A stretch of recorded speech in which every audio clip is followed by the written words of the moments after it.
कैसे हो। आज हम आपको पढ़ाएंगे क्लास 7th के लेसन 1 चैप्टर जो है हम पक्षी उन्मुक्त गगन के। शिव मंगल सिंह सुमन ने लिखा है और यहाँ बताया है कि जो पक्षी हैं वो पक्षी स्वतंत्र रहना चाहते हैं, किसी के बंधन में नहीं। पक्षी क्या, मनुष्य भी स्वतंत्र रहना चाहता है।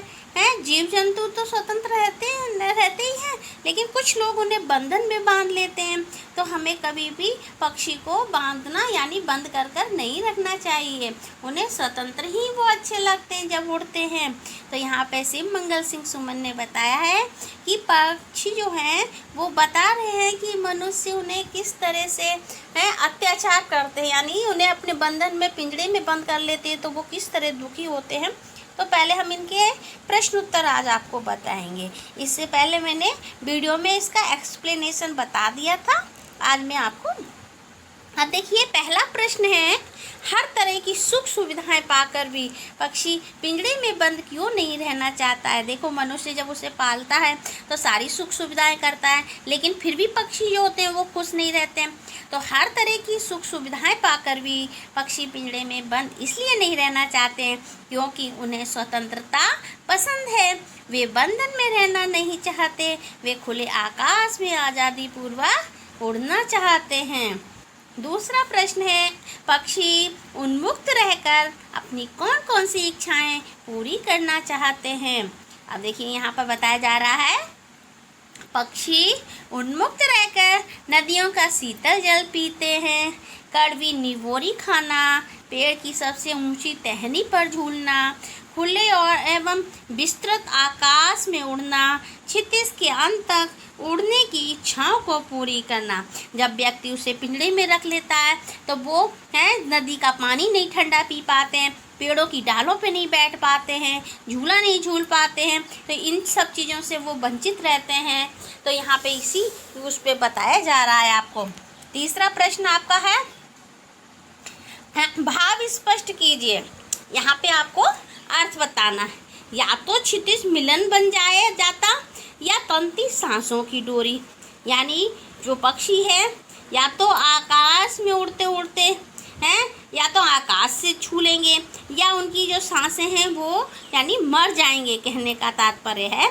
तो यहाँ पे बताया जा रहा है कि इस पंक्ति में कवि ने बताया है, पक्षी स्वतंत्र होकर क्षितिज यानी आकाश और धरती के मिलन के स्थान तक जाने की इच्छा रखते हैं। वे या तो इसे प्राप्त करना चाहते हैं या नहीं तो अपने प्राणों को निछावर कर देना चाहते हैं। चौथा प्रश्न आपका है, ये चौथा क्या ऑब्जेक्टिव टाइप का उसमें है, तो आपको बताना है, बहुत से लोग पक्षी पालते हैं, तो पक्षियों को पालना उचित है या नहीं। आपको बताना है कि सही है या नहीं है। तो यहाँ पे आपको अपने विचार, तो मैं इसको थोड़ा हिंट में बता रही हूँ। पक्षियों को पालना अनुचित कार्य है क्योंकि इससे उनकी आज़ादी का हनन हो जाता है, यानी नष्ट हो जाती है। उनके पास जो पंख होते हैं वे आसमान में उड़ना चाहते हैं, वे प्रकृति के छांव में खुलकर रहना चाहती हैं और ना ही हमारे बंधन बंद पिंजड़ों में। जिस तरह हमें आज़ादी पसंद है उसी तरह से वे भी स्वच्छंद पसंद करते हैं, क्योंकि बंधन में रहकर मिलने वाली सुविधाओं से आज़ादी की स्थिति श्रेष्ठ है। यहाँ देखिए, एक प्रश्न और दिया हुआ है, पक्षियों को पिंजड़े में बंद करने से केवल उनकी आज़ादी का हनन ही नहीं होता अपितु पर्यावरण भी प्रभावित होता है, यानी हमारे चारों तरफ जो वातावरण है वो उसको पशु पक्षी जितने भी हैं वो सुरक्षित रखते हैं। किस तरह से रखते हैं, देखिए, पक्षी हमारे पर्यावरण को संतुलित रखने में महत्वपूर्ण भूमिका निभाते हैं। अगर हम उन्हें स्वच्छंदता न प्रदान करें तो पिंजड़े में बंद रखेंगे तो हमारा पर्यावरण पर भी बुरा असर पड़ेगा। ये पर्यावरण के अनेक चीज़ों से सहायक का काम करती है। कुछ पक्षी छोटे कीटों को खाते हैं जिससे संतुलन बनाने रखने की मदद मिलती है। पक्षी फलों को खाकर उनके बीजों को गिरा देते हैं जिसके फलस्वरूप नए नए पौधे पनपते हैं। कुछ पक्षी सफाई का काम भी करते हैं, वे आसपास की हमारी फैलाई गंदगी जैसे रोटी का टुकड़ा आदि खाकर उसे स्वच्छ बनाए रखने का काम करते हैं। यदि ये पक्षी नहीं रहेंगे तो पर्यावरण दूषित हो जाएगा और मानव कई बीमारियों से ग्रस्त हो जाएगा। इसलिए पर्यावरण की तरह इनका भी महत्व रखना चाहिए।